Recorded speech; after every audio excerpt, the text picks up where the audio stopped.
Manne, goeiemôre. Ag, toe my guns stel julle net vinnig voor dat ons luisteraars weet wie is die cool manne wat hier langs my sit. Ek is Andy Hensen, ek is 'n senior lecturer by die Universiteit van Pretoria en baie betrokke in die produksiewêreld, veral in intensiewe produksiewêreld. Ja, ek is Jan Meiburg, ook van die fakulteit veeartsenykunde by Onderste Poort en ek is nou 'n bietjie meer aan die ander kant betrokke. Ek was altyd by produksiediergeneeskunde, ek is nou by toksikologie, maar ek werk op die oomblik baie meer in kombinale kuddes en klein boere en nie in die voerkraalbedryf nie, maar meer in die gras beeste van die gras af bemark en dan ook melk in die Oos-Kaap waar hulle van die gras af melk produseer. Jy sê Jacques, hoe beskryf ek myself nou? Ek sommer maar net 'n boer. Nee, ek is Alex van ID-Scan af ook, die tegniese adviseur daarso en die veldagent rondom die applikasie, maar ook in my hoedanigheid wat ek hier sit is as 'n boer self. Ons sê the proof is in the pudding, nee.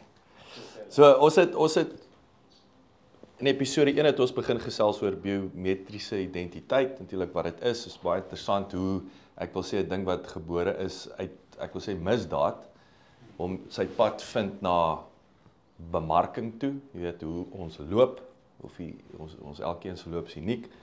Natuurlik ek wil sê iris of oë-scan in hierdie geval nou is ons by die diere, jy weet in terme van 'n dier te identifiseer, maar ook daar's 'n misdaad komponent, maar ook 'n ek wil sê identifisering komponent wat sy voordele inhou. So saam met dit natuurlik, hoekom doen ons dit? Is om te weet wie, wat, waar is en wie is dit. So daar praat ons van naspeurbaarheid en traceability. So ek wil 'n bietjie dit uitpak. So wat is aan die gebeur? Hoekom is traceability of naspeurbaarheid veral in Suid-Afrikaanse konteks belangrik? En ek wil sê wat is die geleenthede vir ons of die probleme wat eintlik aan die gebeur is? So die naspeurbaarheid het baie voordele as ons 'n dier so naas moontlik 100% kan naspeur, want daarmee gepaard gaan integriteit. En daai het paar betrekkinge. Een is gesondheid. Ons gaan nou seker 'n bietjie meer oor die gesondheid kan praat, soos met die back and close wat nou aan die gang is. Maar boonbehalwe dit, gesondheid, produksie in ons intensiewe wêrelde om na te speur waar hy vandaan kom, hoe hy voor die tyd behandel is, die dier, het impak op ons gesondheid en op ons produksie binne in die intensiewe wêreld, binne in die voerkraal. So dit gaan uit en uit hier nie so oor misdaad of iemand tereg te wys of verantwoordelik te hou, maar om produksieinformasie te kry en goeie besluite te neem, ekonomiese besluite te neem. So en dan natuurlik aan die einde die bemarking. As ons die produk het, ek dink die verbruiker wil weet of is 'n goeie ding as hy weet wat het gebeur, vertroue in hom te kry en ons is almal in die rooi vleis bedryf, so ons het net een produk en dit is vleis. So hoe meer ons vertroue in die eindverbruiker kan kry, of dit nou uit 'n welsynspunt is, of dit uit 'n produksiepunt is, of dit uit 'n gesondheidspunt is, hoe voedingsryk vleis is ensovoorts, maak nie saak nie. Maar naspeurbaarheid gee ons daai ondersteuning in al daai aspekte. Dit is baie interessant en ek wil nou in terme van 'n produksie oogpunt, ek wil amper sê before and after. Jy weet, weer eens daai meetbaarheid van ons het dit gedoen en dit was die uitkoms. So ek het nou nie eers daaraan gedink voorheen nie. So ek het nou 'n bietjie gedink oor die naspeurbaarheid en daar's nogal baie B's wat daarso betrokke is. As jy 'n lys maak van die B's, woorde wat met B begin. So ek gaan hulle net noem, want as jy wil boer, moet jy kan B. Jy weet dan dit is amper die gevoel wat ek het. Jy weet as jy want Andy het nou alles genoem wat ek aan gedink het, maar ek gaan nou nie die B's noem, dan sal julle agterkom waar kom die B's in. Bestuur op jou plaas. Is dit finansiële bestuur? Is dit risikobestuur? Is dit veiligheid van jou diere as daar mense is wat diere gaps of hulle loop van self weg op 'n Hilux bakkie se bak. Wie gaan rondry? Ja, hulle ry so 'n bietjie rond op die blok. So ons kan hulle een vir een dalk na kyk, maar dis nie belangrik nie. Ek wil eintlik net die B's noem. Bestuur, beheer op die plaas. As jy weet wie is wie en waar is hy, dan het jy beheer oor jou diere. Bemarking, jy weet, dan kan jy bemark, want jy weet dit is my beeste.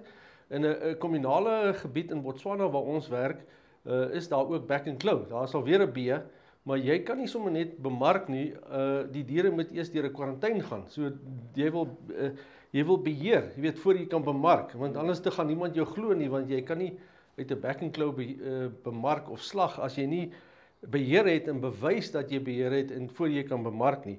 Behandel, as jy diere behandel, dan moet jy weet, ek het 007 behandel, en die verbruiker op die einde van die dag, as jy wil bemark, wil weet, wat het hierdie dier gekry, jy weet, so bemark. Beskerm, jy moet jou kudde beskerm, as hulle wil wegry, of om die blok wil gaan ry op iemand anders, te se Hilux. Ook banke, finansiering, so bank, is weer 'n B. As jy kan bewys, dit is my 100 Bonsmara koeie, dan het ek 'n bate, wat weer 'n B is, wat dan vir die bank kan sê, maar ek het, dis my diere, en ek gaan hulle gebruik as 'n, wat ook 'n collateral, 'n ander woord, weet ek nie, Afrikaans. Collateral. Ja, collateral, vir my lening wat ek wil vat, jy weet, so, en dan, het ek die laaste een is 'n bietjie moeilik, beweiding, so as jy wil jou veiding bestuur doen, beweiding, dan is ligging ID dalk belangrik, maar wat nou nie direk gekoppel is aan die scan nie. Maar so as jy op die einde van met beeste wil boer, dan is jy 'n klomp bees nodig, ja. So dis my storie, ja. Dit is actually, ek wil amper sê ons kan net daar stop, nee. Dit is Ja, so nee, mooi, dit is so een mooi hele saamgevat.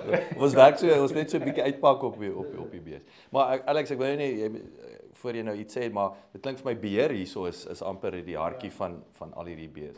Jacques, dit is baie waar wat Annie en Jan gesê het, dit gaan oor data. Data is wat vandag se lewe bestuur. As jy nie data het nie, gaan jy nie presteer nie. As jy nie data het nie, gaan jy nie kan verkoop nie. As jy nie data het nie, gaan jy nie kan bemark nie.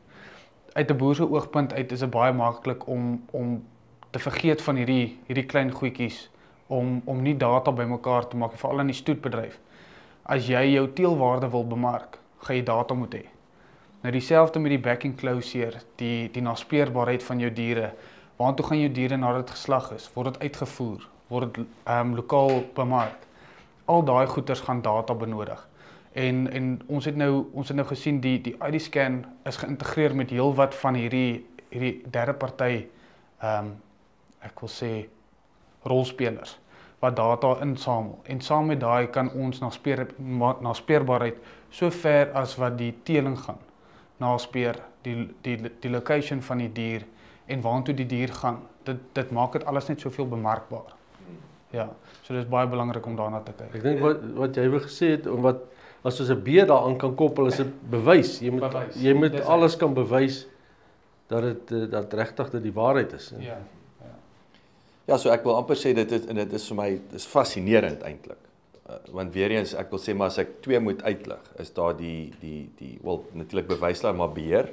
Waar beweeg wie en wat? Wie beweeg daar?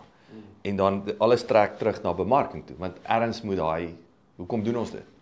Om 'n goeie stuk produk te kan verkoop, te kan uitvoer, maar baie belangrik, jy sit met 'n verbruiker wat ons het verlede week by 'n kongres weer wat weet hierdie Gen Z's, die nuwe generasie het 'n heeltemal ander manier van ja, my vleis is lekker, maar ek wil weet is die bees nou opgepas en was hy mooi behandel en nee. So daai is vir my beheer en bemarking amper som dit op.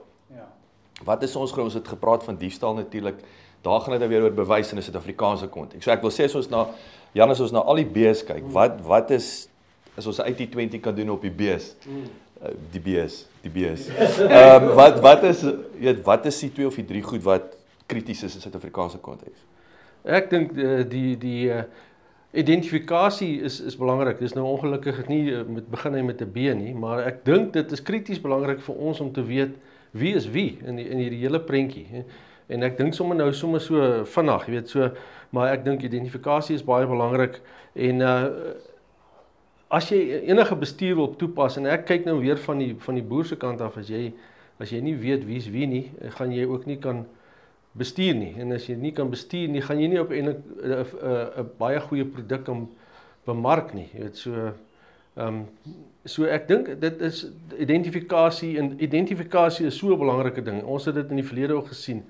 As jy nie weet wie se bees is dit nie of watter bees is watter bees nie, want Dan kyk die ou so en sê nee, maar hy weet nou nie of dit daai in se kalf is of daai in se kalf is nie of wie is nou daai, maar hy lyk soos daai koei lyk soos daai in se ma of wat ook al, dan begin jy, dan is jy geskroef.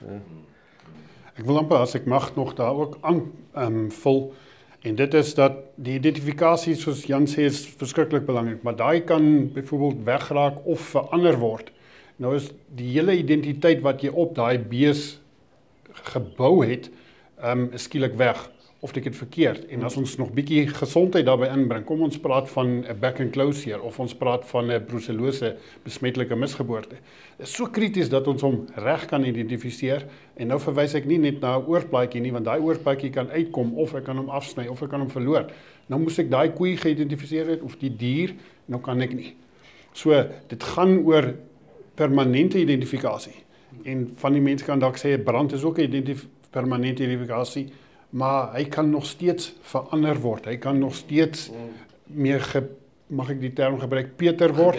Ja, so, en ons sien dit ook, ek is betrokke, Jan is betrokke by navorsing, ek self staan op die slaglyn en dan moet ek oornommers neerskryf van 200 diere of soiets. Ek maak 'n fout. Jy weet, van 211 skryf ek 112 of soiets.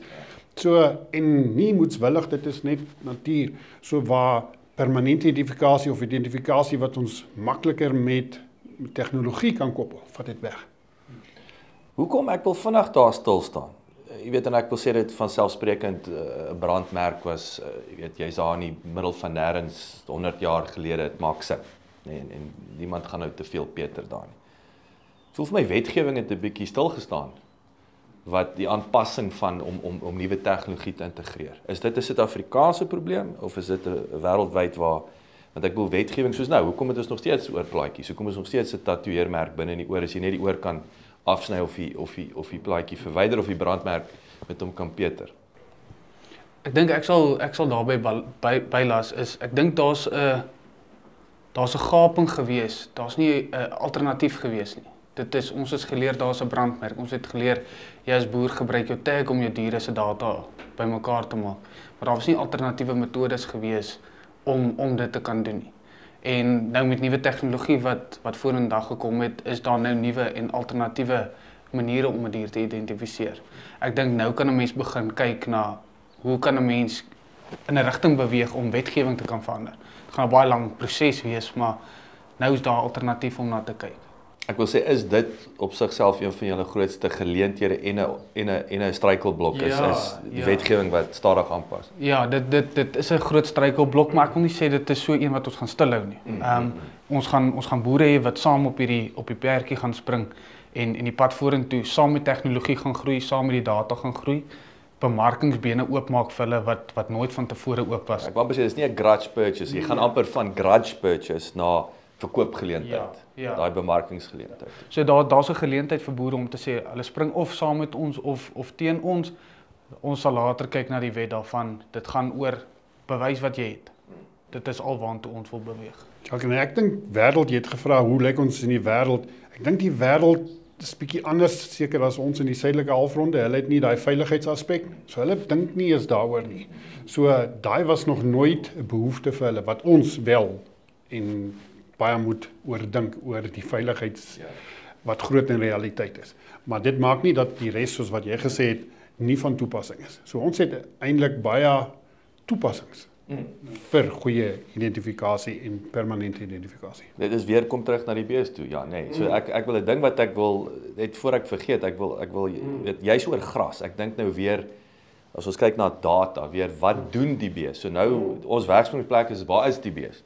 Jy weet of ek moet kan bewys dis my bees. Dis die fondasie vir nou.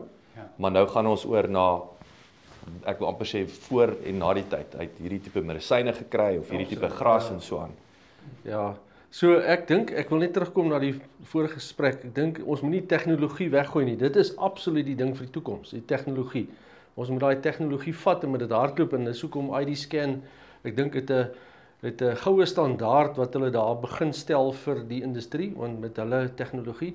En die boere wat ek oor die jare mee gewerk het, as jy vir die boer sê hier's 'n nuwe ding of jy moet betaal vir die nuwe ding. Dan as jy vir hulle sê betaal 2 sent op 'n liter melk want ons is besig met die navorsing, is hulle glad glad nie. Daar's nie 'n manier nie, want ek kan nie die einde van die jaar 'n nuwe Land Cruiser koop nie, want jy gaan my nou arm maak.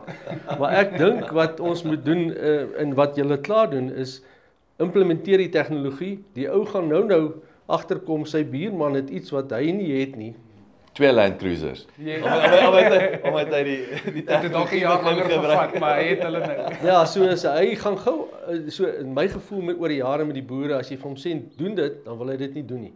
Kyk, is maar 'n klomp harde koppe van die boere ook, hulle is nie goeie boere vir niks nie, is omdat hulle sterk persoonlikhede het en hulle het 'n wil van hulle eie, maar as hy agterkom, daar's iets wat my buurman beter nou doen as gevolg van die tegnologie, dan skakel hulle gou in, jy weet, so dit is 'n ding wat belangrik is, wat gaan belangrik raak in die toekoms, en ek dink dit is, ek haal my hoed vir julle af, want dit is nie 'n maklike mark om in te kom nie, maar as jy eers jou voet in het en hy werk, dan gaan hulle gou begin.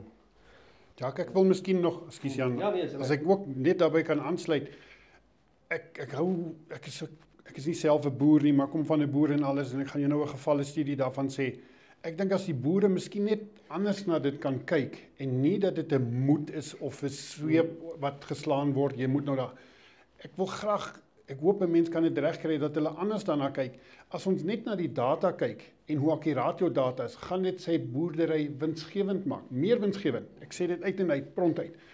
Hier kom my gevalle studie. Ek het op 'n plaas groot geword met 'n pa wat geen teelseisoen gehad het. En hy het ook nie die diere gemerk nie. Hy sê nie, ek ken hulle almal. En dit is hoe, hy het hulle geken. Maar dit is oudheid, waar as jy teelseisoen of jy neem rekords, wanneer het sy gekalf, hoe lank het sy gevat tot sy weer dragtig geword het. Ewe skielik sien, sy loop 4 maande sonder dat sy produksie toon vir die boer. Sy is nie so goeie koei nie, so ek moet daar plan met haar maak. Ja.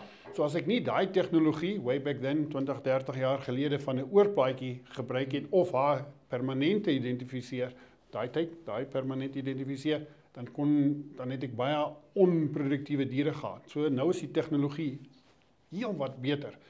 En ek dink daar's baie boere nog daar buitekant, as hulle begin sien wat se onproduktiewe diere op hulle plaas is of iets, en ons begin dit uitskakel, dan is dit nie meer 'n kwessie van, ek moet of iemand slaan my, ek moet hierby aanpas, maar ek kan actually meer geld maak, en my bankbestuurder is gelukkiger.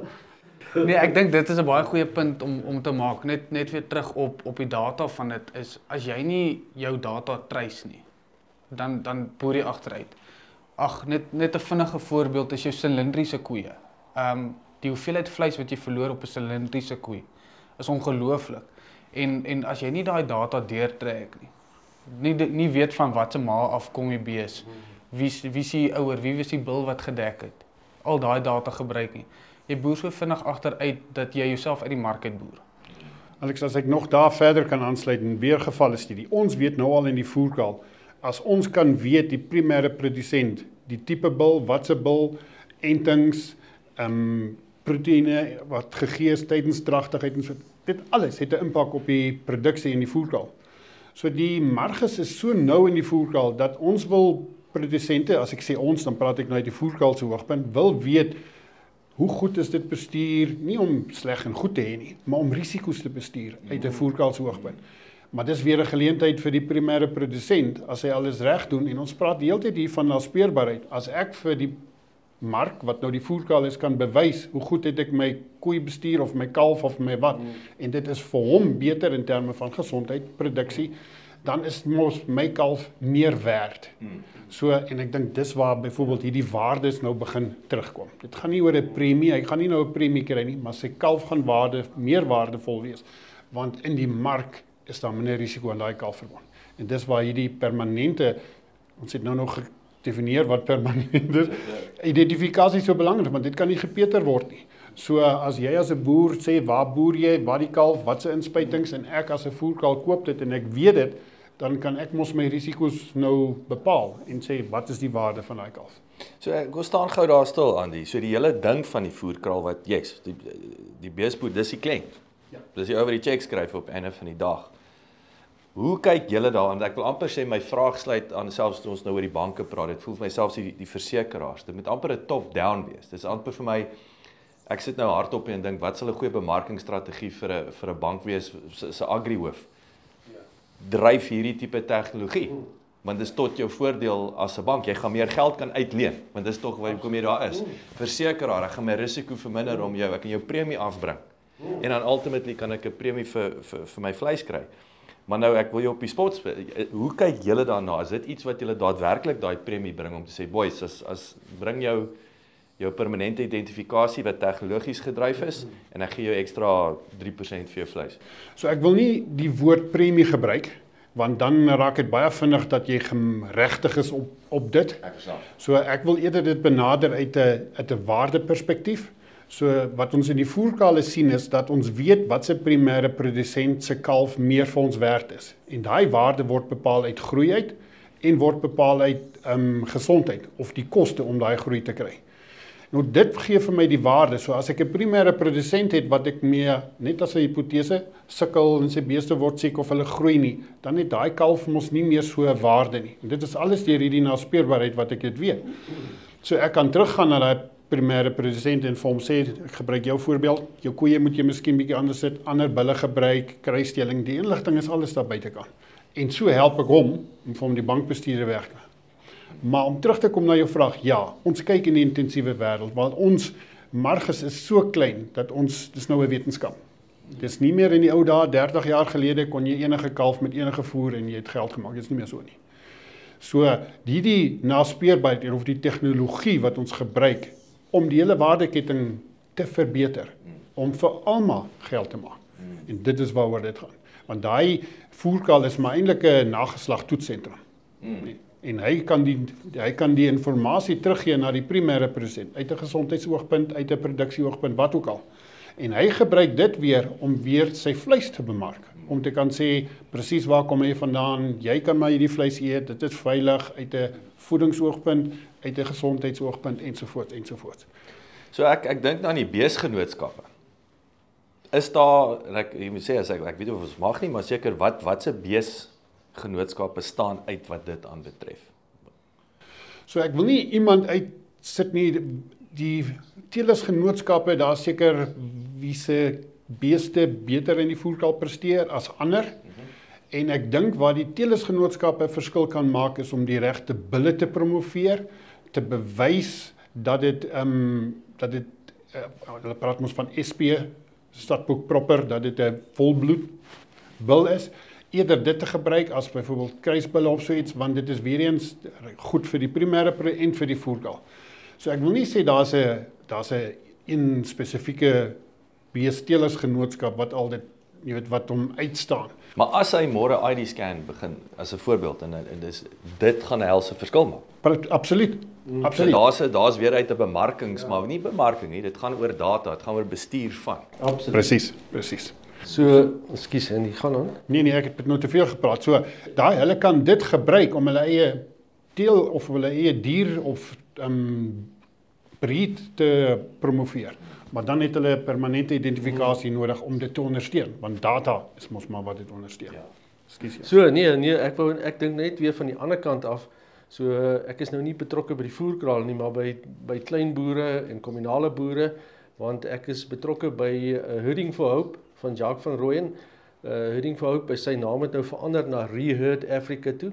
En so daar is die benadering bietjie anderster, maar dit gaan ook oor identifikasie, dis ook belangrik. Jy sal nie glo nie, in die noorde van Botswana, in die pypsteel van die delta, loop daar duisende beeste wat niemand weet wie se beest dit is nie. En dis 'n probleem, back and claw risiko, dit is allerlei siekte risiko's, en dis leeukos. Dit is die leeu's eet dit en eet hulle. Maar die bees het net weggehardloop op 'n stadium en hy's nou ver van sy dorpie af, van sy village af, en niemand weet meer wie se bees dit is nie. En jy sien van daai beeste het kalvers by hulle, so hulle gaan maar aan so semi-wille diere. Maar jy het genoem van die banke en bewyse en boere. So wat ek het vanoggend met Dr. Anthony Davis gepraat van Humansdorp, en ons werk aan 'n program om risiko-identifikasie te vergemaklik, so om risiko's te identifiseer op plase, en is meestal nou waar ek werk, meestal kommunale plase. En toe sê ek vir hom, ek kom vandag na ID scan, na hierdie bespreking toe sê hy vir my, dit is wat ons nodig het. En hy biosekuriteit ook. Ja, en ook van die banke se kant af. So So ons weet en Andy sal weet en julle sal almal weet van die baie klein boere kry 'n stuk grond en hy het 'n paar beeste, maar dan sit 'n flop. Jy moet eintlik daai kudde bestuur.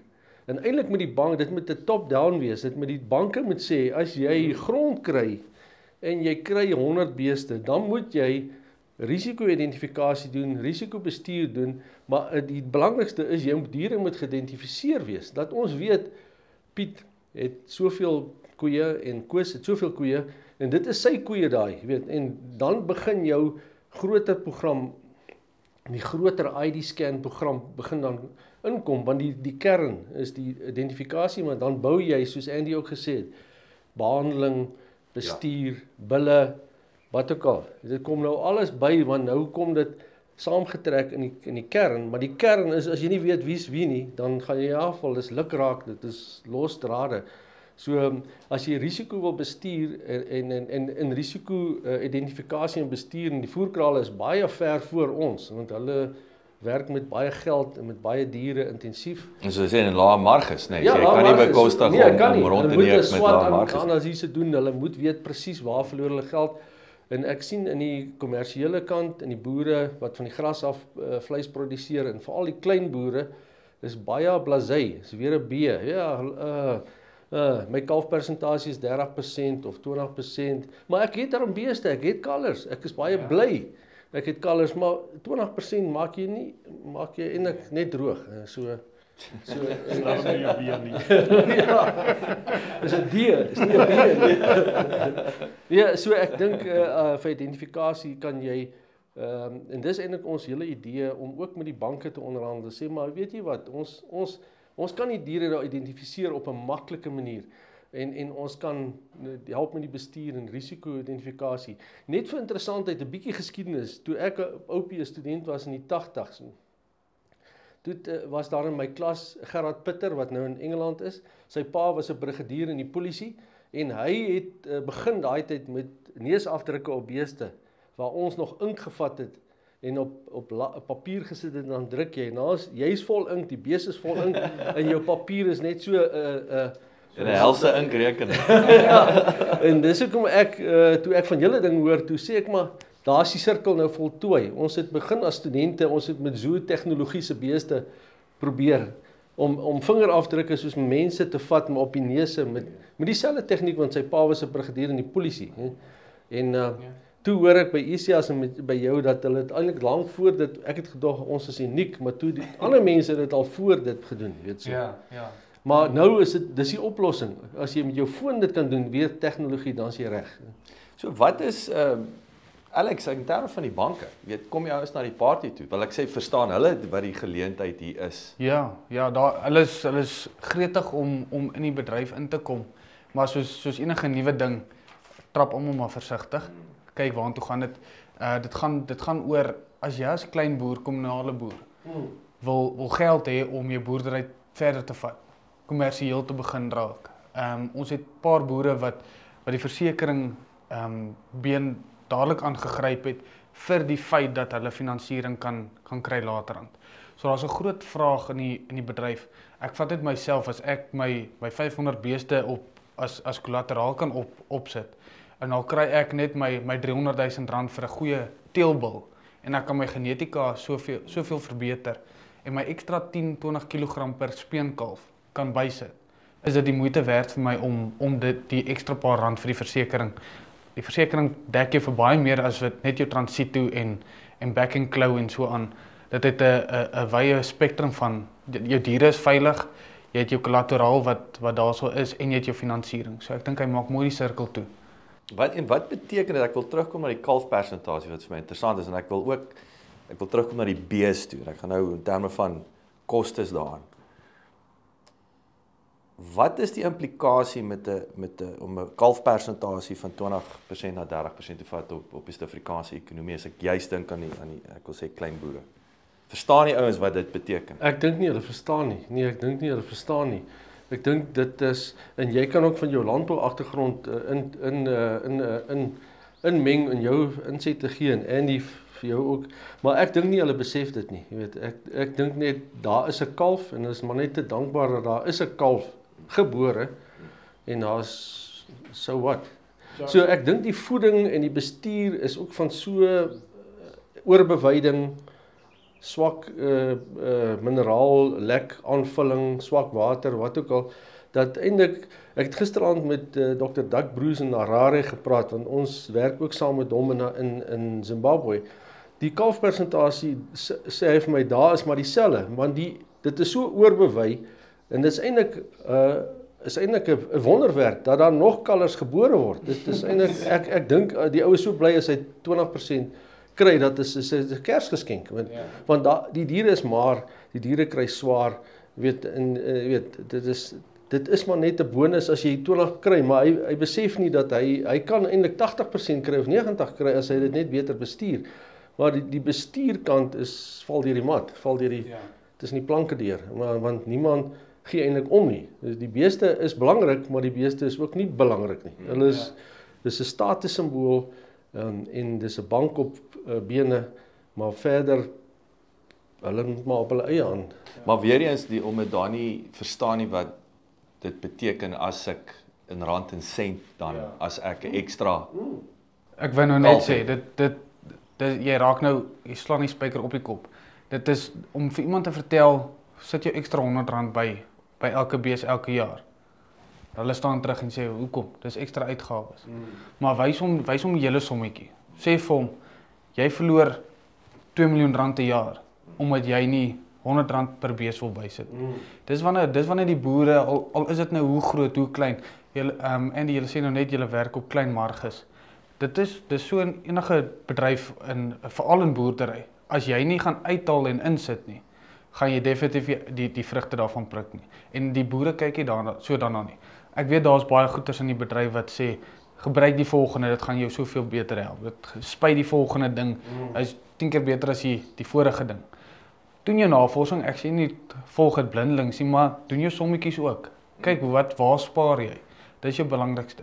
Met jou versekeringspremies, hoeveel kom dit af? As jy die scan doen, of jou geleentheid wat jy kry om finansiering te kry. Hoeveel geld kan jy in jou boerdery nou instoot? Waar meeste van die boere het nie kapitale bedryfsgeld nie. Vrugbaarheid is jou grootste ekonomiese faktor in 'n beesboerdery. So as jy dit kan aanspreek, net die een, nie as die ander nie. En dis nou jou kalfpersentasie, hoe druk jy hom?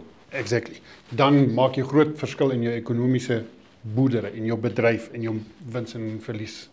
Hoe is ons in terme van om die kalfpersentasie, ons groot kommersiële boere, wat hardloop hulle? As hierdie ander ouens op 20-30%, wat is ons ouens? So in die gemiddeld wat ons in Suid-Afrika sien is baie laag. Rarig. Baie laag. Hier is Suid-Afrika. Wat 'n opwindende vooruitsig. Ja, maar as jy sê dis 95%, jy weet, dis so half ons is reeds dan daar. So dit is die totale Suid-Afrika, dan die kommersiële boer is bietjie opper. So hy is hier by 65. Pragtig. Ja, wat nog steeds en hoe vergelyk ons met die res van die wêreld? Nee, en dan die topboere is seker by 85, wat ook eintlik, dis goed. Maar dis die uitsondering op die reël. So ek dink amper, Jan, jy moet hier sê, maar my eie opinie is, as jy nie hier rondom die 80 is, dan kan jy maar ook wel boer. Rarig. Ja. Jy moet kalvers hê, jy moet nageslag hê wat jy gaan verkoop of weer terugsit in jou game. Maar as dit hier by die 60-70 rond is, jy het 'n opwaartse stryd met al die koste wat ook altyd wat opgaan, en ek wil ons weer eens die ouens kon daarmee wegkom in die verlede, en ek sien dit nou natuurlik met skaap ook. Ek dink aan DSS van BKB nou, dieselfde ding, weet skaapboer, ek het eendag ek vra vir Isak Staats wat hoekom nou hierdie tegnologie? Hy sê want dit was skaapboerdery was maklik. Ja. Was maklik. Ja. Nou sê dit is die vinnigste, weet, dis weer daai wat is die grappie mos van hoe word jy miljonair? Jy vat jou R2 miljoen en sit dit in skaap. Sit dit in skaap en boer tot jy miljoene. Jy weet. Ja. Maar die voordeel weer daarvan dat ons nie negatief is nie is omdat ons so aan die laer kant is, daar's baie geleentheid en dis nie dat ons nog iets moet uitvind om dit te verbeter. Ek dink die kennis is daar. Hierdie naspeurbaarheid of permanente is maar 'n tool, as ek daai term mag gebruik, is 'n gereedskap om dit. So daar's baie geleentheid. En nie net, jy het ook gevra van die makro-ekonomie, die groter Suid-Afrika, as ons meer beeste beginde van 'n kalf kan produseer, is dit vir die groter ekonomie soveel meer werd. En ons kan van 'n netto invoerder na 'n netto uitvoerder word. Obviously, dan moet nog baie dinge tussenin gebeur, maar dis die potensiaal. En ek dink dit is waarheen ons moet mik. So ek wil terugkom. Verstaan die regering die geleentheid? Jesus, ek dink nog nie so nie. Ja, dan ek Die wil ons kan die geleentheid is banke, daar. ek wil sê die banke, maar ek wil amper sê die privaat sektor, die beesboer verstaan. Ja. Die gemiddelde beesboer verstaan nie die geleentheid. Nee. Nee. So ek wil nie as hy dit nie verstaan nie, dan ek dink is afdraande. Ek wil nie op tone trap nie, ek wil nie woorde in mense se monde sit nie, maar niemand verstaan dit nie. Nie net die regering of net die boer nie. Al die rol speel. Ons moet almal op dieselfde bladsy kry. Dit gaan oor data begin beweeg van een punt na 'n ander punt toe. Ons is net een skakel in die lyn. So al die skakels in die lyn gaan moet opgevoed raak oor waartoe kan ons gaan met ons bedryf. Waartoe kan ons gaan met ons uitvoere. Ons sit met van die beste genetika, van die beste boere in die land, in die wêreld. En Alex, as ek daar kan bysit, dit gaan nie net oor 'n boerdery leefstyl te hê, jy weet om buitekant in die natuur ensovoorts, maar dat dit 'n besigheid word en dat daar eintlik 'n verantwoordelikheid op 'n grondeienaar is om nie net te bestaan nie, maar om tot die groter industrie te. En ek dink as ons almal so kan dink, dan dink ek daar gaan ons kom by hierdie goeie konsepsiesyfers, kalfpersentasies, speenpersentasies, markte vir die uitvoer. Want jy het nou so gepraat van ons het goeie genetika en so. Die wêreld hou van ons vleis. Ja. Ons het goeie vleis. So die politiek ensovoorts speel nou bietjie in die wiele, maar die genetika deur jare goed gedoen. Ons het verskriklik goeie genetika, die sisteme, hoe om hulle te identifiseer, hoe om hulle te teel, alles is in plek. Wat is, en dis 'n trick question, en ek is nie dalk so eenvoudig nie, want weer eens as ons terugkom na Jan jou bees, daar's so baie faktore om in ag te neem. Wat is ons grootste geleentheid as jy een ding pinpoint? Okay, diefstalvermindering, so ek dink dit is 'n gegewe, daar gat jou wins. En nou kan jy dit stop of daai lekkende emmer stop. En dan kom ek haak vas by hierdie kalfpersentasie. Is dit ons twee grootste geleenthede? Die een is produksieverhoging, die ander een is Wil nie wegraak nie. ja, verplasing van bate. Ek dink Hylax trips. ons moet ook nie vergeet van ons verbruiker nie. Dit is baie belangrik, ons gebruikers op die oomblik, onthou ons produseer vir ons gebruikers. Dit is vir hulle belangrik om te weet wat hulle eet. Ek wil nou sê, ek wil nou terugkom, want ek Ja. wil nou by jou supermarkte uitkom. Ja. Uit 'n bemarkingsoog. Ja. Miskien ek wou hierdie Nee, geen probleem. Nee, dit gaan oor ons beweeg in 'n gesonder wêreld in. Die suikers raak minder. Die hormone raak minder. Al daai goeders word nou na gekyk. Die mense tel die pakkies op en begin lees wat staan op die pakkie. Hulle koop nie net blindelings nie. En ons as verskaffers moet daaraan begin voldoen. Ons moet vir ons verbruikers sê, okay, jy wou weet wat is hierdie stuk steak en waar kom die stuk steak vandaan? Kyk op die pakkie, scan 'n QR-code, en jy weet jy's gesond. Jy weet wat jy eet. Dis nie net iets wat bymekaar geslaan is. Ek wil net een stap terug gaan. Ek dink van bo af word gekyk na hektaar. So dit gaan net oor oppervlakte, grond moet geskei word soontoe. Maar ek dink dit beteken eintlik niks as jy grond het vir kilometers wat lyk soos die tafel nie. Jy weet, dit moet gaan oor produksie per hektaar, nie hektaar nie. Jy weet, en ek dink dit is waar 'n mindset of 'n verandering in denkpatrone moet plaasvind waar ons sê maar dit maak nie saak of ons hierso 100,000 hektaar het nie. As daai 100,000 hektaar swak bestuur is en dit lyk soos die tafel, dan is dit eintlik niks werd nie. Ja. Ons moet teruggaan en sê maar kom ons kyk holisties na die boerdery en begin by die grond en begin by die gras. En voerkraal is nou 'n bietjie anderster, maar kom ons kyk na 'n ekstensiewe beesboerdery. Kom ons kyk na die grond, kyk na die gras en kyk na die beeste, kyk na die water en dan kyk ons holisties na dit en dan produksie per hektaar is dan ons parameter wat ons wil na kyk. En nie hektare. Ons gee vir jou 100 hektaar nie, maar 100 hektaar is dalk niks werd nie. So dis amper Jan wat ek hoor en wat my interessant is en ek sê vir my as ek verkeerd is, maar ek onthou ons het baie die afgelope paar jaar baie leen in ek wil sê graanboere met die podcast en so aan. So ek wil sê daar presisie landbou, high tech En toe kom ek in die beeswêreld en ek kom agter maar is bietjie primitief hierso. Jy weet en ek bedoel dit nie lelik nie, maar daai presisie landbou mindset wat oorspoel nou na lewendawe toe. Dis skrikwekkend om te sien wat is graanboere bereid om te betaal om hulle tegnologie en hulle data te bevorder. Maar net sy 20 miljoen rand trekke. Die nuwe, jy weet, byvoorbeeld, jy weet. Maar daai selfde boer, as jy vir hom vra om dit vir sy beeste te doen, dan sit dit nie. Dan dit is asof hulle nie dit insien waar lê die potensiaal nie. As jy jou gras, ek gebruik dit drukbeweiding. Dit is nou dis 'n bestuursding nou weer. As jy net jou drukbeweiding of jou voerpatrone verbeter, hoe jy kan jou produksie per hektaar verbeter en jou grond, natuurlik jou grond op. Ja, want ek wil sê, want nou weer presisie landbou. Wat is daai produksie per hektaar? Dis al wat saak maak. Absoluut. En dan wins per hektaar, alright, produksie per hektaar is heel waarskynlik, kan dit vir hierdie gesprek kon ons dit maak wins per hektaar dalk, maar miskien dit is baie tegnies as ons nou dit wil ontrafel, maar wins per hektaar of produksie per hektaar. Anders te boer ons agteruit, anders te gaan ons nêrens kom nie, jy weet so. So wat is ek wil nou weet kom terug na die verbruiker toe in die supermarkte. Jy weet Suid-Afrika, so ons het daai ek wil sê hoe nou baie van die voerkrale wat natuurlik dis hang af hoe mense daarna kyk. Ek dink so 'n klein bietjie kontroversieel dat 'n voerkraal abattoir besit abattoir verkoop aan die supermark, nê. So waar kom die abattoirs in die mix in? Ek is daai top down wat 'n supermark handelsmerk sê dis weet hulle kyk daarna om te sê daai naspeurbaarheid.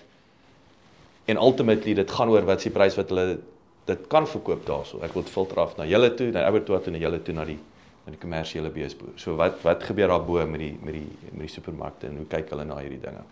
So op die einde ek wil dit amper saamvat as ek een woord mag gebruik, dan is dit risikobestuur. So die supermarkte en die retail, hulle bestuur ook risiko.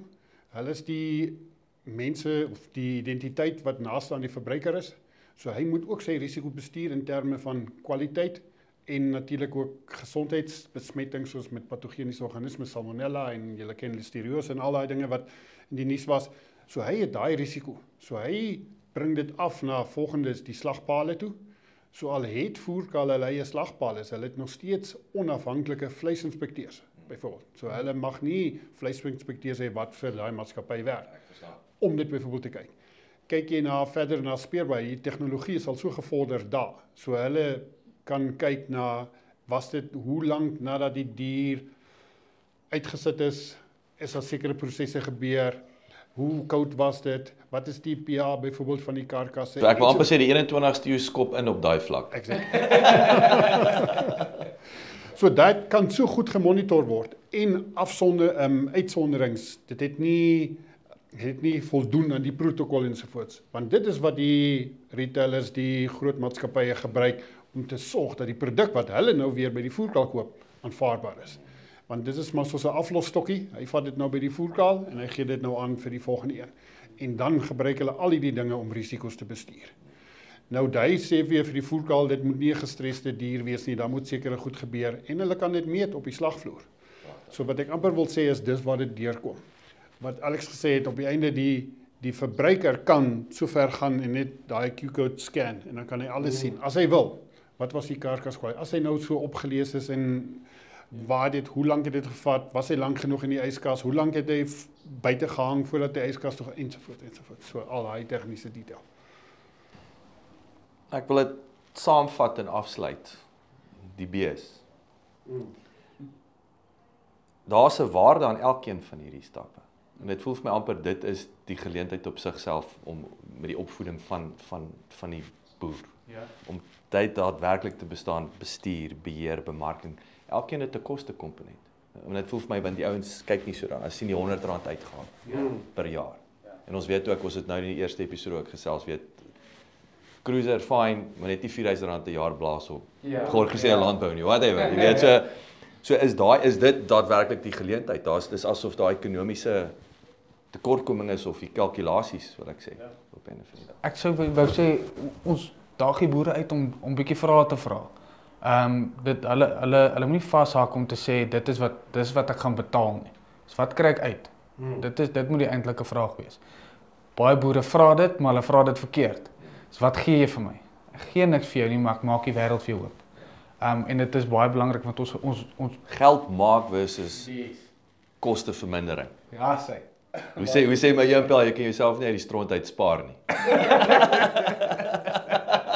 So ek dink dit sal baie goed opgesom. Ja, sê. Jan, jou en ek wil net vinnig ook, jy het van die melkboere gepraat ook, die 2 sent op die liter en so aan. Wat net so terloops, wat gebeur daar met daai, jy weet ek wil sê met ons suiwelindustrie? So in die Oos-Kaap waar ek nou betrokke is in Humansdorp en Jeffreys Bay, is altyd lekker om by die see te werk, né? Lekker. As jy hier staan, dan is die see net daaronder.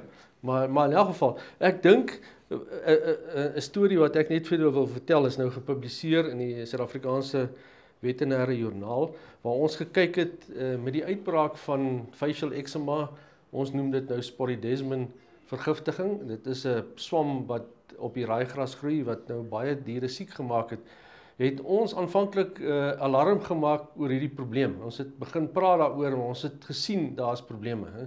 En aanvanklik het baie van die boere en selfs die veeartse gesê, maar julle jaag nou weer spooke op. En toe besluit ons nou maar, alright, as julle ons nie wil glo nie, dan gaan ons 'n finansiële studie doen op dit. En ons het toe nou met een van die finansiële spesialiste in die landbou by Tikkies saamgewerk en toe het ons een plaas gevat, want die probleem het skielik begin. So ons sal nou nie daarin ingaan ons dink hoe dit gebeur het nie, maar in elk geval, dit was op 'n lae slymerende vlak geweest en ewe skielik het hy begin erg raak. So daar was eintlik 'n beginpunt. So ons het een kudde gevat waar ons 'n klomp jare al sy data gevat het, sy melkproduksie oor 'n klomp jare om 'n gemiddeld of 'n agtergrond te kry en toe het ons met die uitbraak het ons dit vergelyk. En dit is die skrikwekkende deel is as jy dit uitwerk, ek en Anthony Davis het uitgewerk, toe sê ons, maar dit is onmoontlik. Ons het 'n fout gemaak. Dis hoekom ons 'n finansiële ou gekry het om ook uit te werk. Ons het die boer, en ek sê altyd vir die studente, as jy 'n maalsom maak, dan raak dit gevaarlik. Ja. Want die boer het gemiddeld omtrent 3 liter per koei per dag verloor tydens die uitbraak, maal 6 maande, maal 800 koeie. So as jy dit begin maal, dan kom ons uit op 1,48 miljoen rand vir daai 6 maande wat hy verloor het. En ons het dit uitgewerk en ons het weer uitgewerk, want ons het gedink, dit kan nie so baie wees nie. En ons het tot die finansiële ouer het uitgewerk en hy het op dieselfde gekom, dieselfde bedrag. 1,5 miljoen wat jy verloor, wat jy vir 'n ordentlike Land Cruiser kan gekoop het. Cash. Want dit is, so wat hy verloor het, is eintlik van sy wins af, het hy dit verloor. Hy het nou 3 liter per koei per dag minder geproduseer.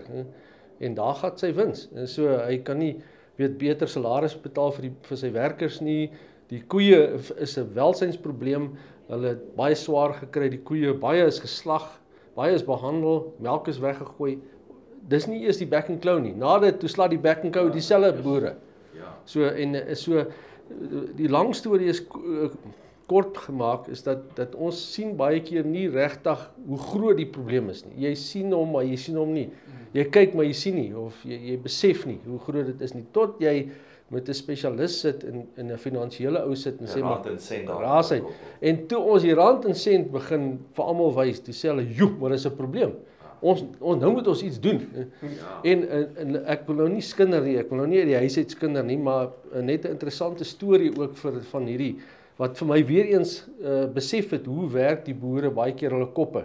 So ons begin net met die ding en sinkoksied weet ons werk baie effektief om die gifstof te neutraliseer in die darmkanaal.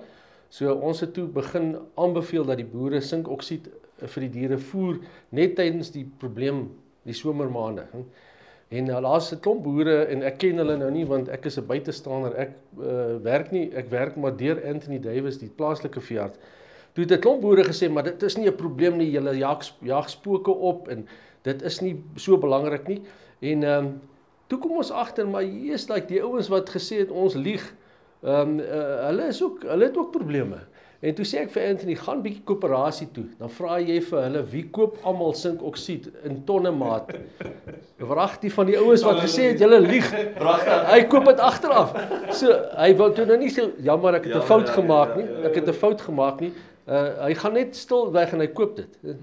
Nou is die probleem nie heeltemal opgelos nie, maar bietjie minder. Maar hy het 'n fout gemaak om in die begin te veel te sê ons lieg. Maar toe gaan hy ook maar net koop dit by die koöperasie. Jy weet so, dit is maar net 'n voorbeeld. Ek dink ons moet baie van die ouens skop teen verandering, maar tot hy agterkom, nou verloor ek baie geld en dan kom hulle terug, jy weet so. Ja, en ek wil sê weer, hierso is asof ekonomiese gevalle studies. Dis asof dit gaan oor nommers en dit gaan oor inkomste, dit gaan oor verkope. Dit moet die primêre fokus wees op die einde van die dag. So. Jacques, ek sal sê bestuur en jy het 'n baie mooi woord gebruik wat ek baie ondersteun, presiese bestuur. So ek dink dit is dit. En dit kom terug na ons lae kalfpersentasie. Presies. Dit is by die geleentheid. Ja. Soos my pa, ek met alle respek, maar hy het nie presies gebestuur. Hy het bestuur, maar nie presies bestuur nie. Toe hy begin uitvind, okay, wat sy koeie staan actually 400 of 480 interkalfperiode, dis nie so goeie een nie. Verstaan jy? Maar ja, sy het elke jaar gekalf, maar sy het verskriklik lank gevat. Dis 'n lang jaar. So, maar met presiese bestuur, dan kan jy dit identifiseer. En die inligting is daar wat om te doen en dat dit die regte manier is. Maar nee, dankie, hierdie is fascinerend. Ek sien die tyd vlieg, nê. Hoe lank is dit nou al? Dis 50 minute. Ek kan nog lank gaan, dis fascinerend hierdie. Andy, Jan, Alex, verskriklik dankie vir julle tyd. So ek sê, is fascinerend en is weer eens, ek is 'n ewige optimis, maar hierdie maak my opgewonde. Ek is nie eers 'n beesboer, maar dit maak my opgewonde weer eens vir die impak wat dit op die Suid-Afrikaanse ekonomie kan hê en hy die steak is lekker en as hy nog lekkerder kan wees, hoekom nou nie? Dankie vir julle tyd. Baie dankie, Jacques. Dankie, Jacques.